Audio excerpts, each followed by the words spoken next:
আজ আমি আপনাদের সাথে শেয়ার করব পৌষ সংক্রান্তির স্পেশাল দুধ পিঠে। এই পিঠেটা বানানো কিন্তু খুবই সহজ, যে কেউ এই পিঠে বানিয়ে নিতে পারবে।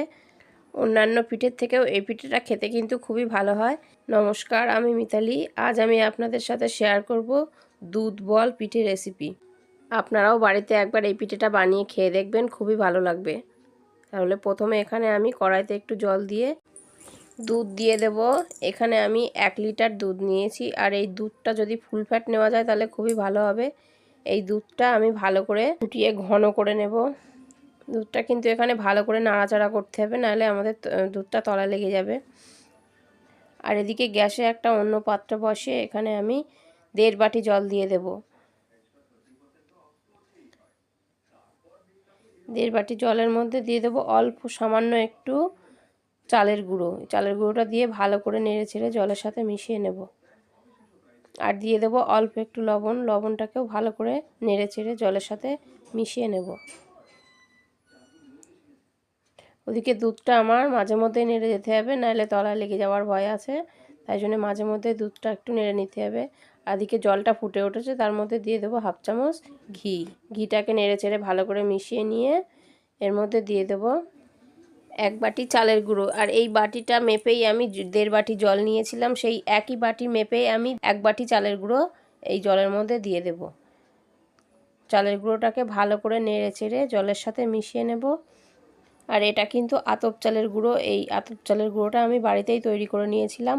আপনারা চাইলে কিন্তু বাজার থেকে কিনে এনেও ব্যবহার করতে পারেন, কোনো অসুবিধা নেই। জলের সঙ্গে চালের গুঁড়োটাকে ভালো করে মিশিয়ে আমি ঢাকা দিয়ে রাখবো।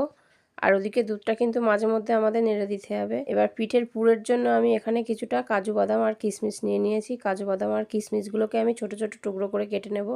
কাজু কিশমিশটা আমার কাটা হয়ে গেছে। এবার একটা বাটির মধ্যে আমি এখানে আমুল দুধ নিয়ে নেব কিছুটা। এখানে আমি 100 গ্রাম আমুল দুধ নিয়েছি, আপনারাও আপনাদের পরিমাণ অনুযায়ী নিয়ে নেবেন। আর নিয়ে নেব ওই একই বাটির মাপ করে 1 বাটি নারকেলের গুঁড়ো।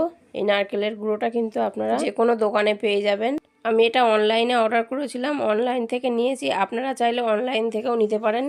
আর এর মধ্যে কাজু কিশমিশটা দিয়ে দিয়েছি, দিয়ে ভালো করে মিশিয়ে নেব। এবার আমি এর মধ্যে গরম দুধের থেকে অল্প একটু দুধ তুলে নিয়েছি, নিয়ে দুধটাকে ঠান্ডা করে নিয়েছি। এই মিশ্রণের মধ্যে দুধটা দিয়ে ভালো করে মিশিয়ে নেব। এখানে আমি এলাচ গুঁড়ো আর গুঁড়ো করে রাখা চিনিটা দিতে ভুলে গেছিলাম। এবার এলাচ গুঁড়ো আর গুঁড়ো করে রাখা চিনিটা দিয়ে ভালো করে মিশিয়ে নেব। এই গুঁড়ো করা চিনি আর এলাচটাকে ভালো করে মিশিয়ে নেব, নিয়ে পুরটাকে রেডি করে নেব। এই দুধ বল পিঠেটা একবার বানিয়ে খেয়ে দেখবেন, বিশ্বাস করুন খেতে কিন্তু খুবই সুন্দর হয়। তাই অবশ্যই আমার মতন এরকমভাবে বানিয়ে একবার খেয়ে দেখবেন এই দুধ বল পিঠে। পুরটা আমাদের ভালো করে মেশানো হয়ে গেছে, পুরটা প্রায় রেডি হয়ে গেছে। এই পুরটা ইনস্ট্যান্টভাবে তৈরি করা হলেও এর স্বাদ কিন্তু একদম ক্ষীরের মতন হয়। এদিকে চালের গুঁড়ো দিয়ে যে আটাটা তৈরি করেছিলাম সেটা ঠান্ডা হয়ে গেছে। এবার আমি একটা থালার মধ্যে নামিয়ে নেব, নিয়ে আটাটাকে ভালো করে হাত দিয়ে মেখে নেব। এখানে আটাটা আমাদের বেশ কিছুক্ষণ সময় নিয়ে মাখতে হবে। আটাটা যতক্ষণ না পর্যন্ত সুন্দর একটা নরম সফট ডোয়ে পরিণত না হয় সেই পর্যন্ত আমাদের ভালো করে মেখে নিতে হবে। এখানে আটাটা আমার একদম তৈরি হয়ে গেছে।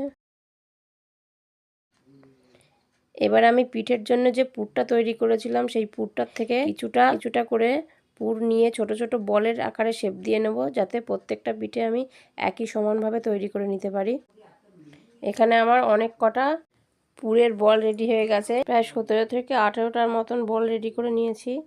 এবার ডোয়ের মধ্যে থেকে অল্প একটু ডো হাতের মধ্যে নিয়ে গোল করে একটা লেচি করে নেব।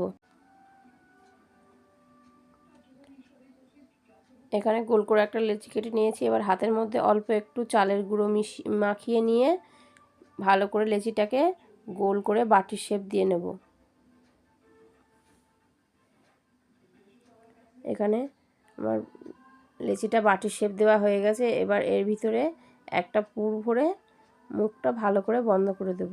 দেখছেন তো পিঠেটা বানানো কতটা সহজ, যে কেউ এই পিঠেটা বানিয়ে নিতে পারবে। কোনো রকম ছাঁচ বা ডিজাইন করার কোনো দরকার নেই। হাতের মধ্যে এরকমভাবে নিয়ে সুন্দর করে একটু গোল বল পাকিয়ে নিলেই হবে। দিয়ে হাতের সাহায্যে ভালো করে গোল করে নেব। আর ভালো করে দেখে নেব কোনো দিকে যেন কোনো ফাটা ফোটা না থাকে। যদি ফাটা ফোটা থাকে তাহলে হাতের সাহায্যে সেটা ঠিক করে নেব।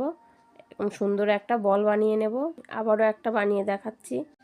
এই পিঠের মধ্যে কোনো রকম যদি ফাটা থেকে যায়, ফাটা থাকে, তাহলে কিন্তু দুধের মধ্যে দিলেই আমাদের পিঠেগুলো সব ছাড়িয়ে যাবে। সেই জন্য ভালো করে দেখে নিতে হবে পিঠের গায়ে কোনো রকম যেন ফাটা না থাকে। দেখুন এখানে আমার আরও একটা পিঠে রেডি হয়ে গেছে। এবার বাকি সবগুলো পিঠে আমি একে একে এরকমভাবে তৈরি করে নেব। আর এদিকে কিন্তু আমি দুধটা মাঝে মধ্যেই নেড়ে দিচ্ছিলাম। দেখুন দুধটা ফুটে ফুটে একদম অর্ধেকটা হয়ে এসেছে। আর ওদিকে আমি সমস্ত পিঠেগুলো রেডি করে নিয়েছি। এবার এই দুধের মধ্যে পিঠেগুলো একে একে সবগুলো ছেড়ে দেব। একে একে আমি সব পিঠেগুলো দুধের মধ্যে ছেড়ে দিচ্ছি। আর এখানে আমার 15 থেকে 16টা মতন পিঠে তৈরি হয়ে গেছে।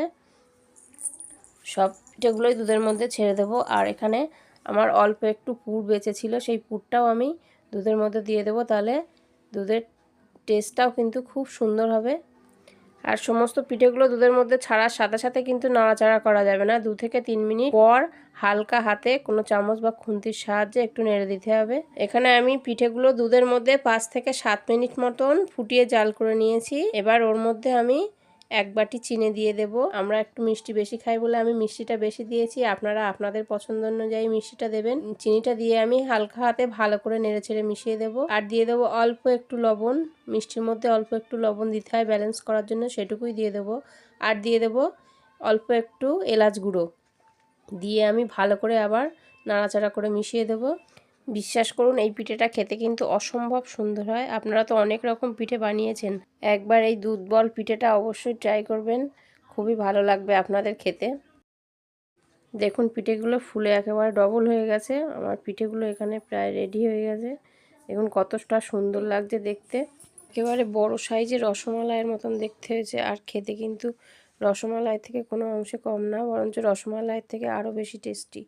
বাচ্চা থেকে বড় সবাই কিন্তু এই পিঠেটা খুবই পছন্দ করবে। তাই এইভাবে একই রকমভাবে একবার হলেও বানিয়ে খেয়ে দেখুন দুধ বল পিঠে, আশা করি খুব ভালো লাগবে। আর আমার এই পিঠের রেসিপিটা যদি আপনাদের ভালো লাগে তাহলে একটা লাইক করবেন আর চ্যানেলটিকে অবশ্যই সাবস্ক্রাইব করবেন, যাতে আমি আরও এরকম সুন্দর সুন্দর ভিডিও আপনাদের সামনে আনতে পারি। এই পিঠেটা দেখতে যেরকম সুন্দর, খেতে কিন্তু ততটাই বেশি সুন্দর।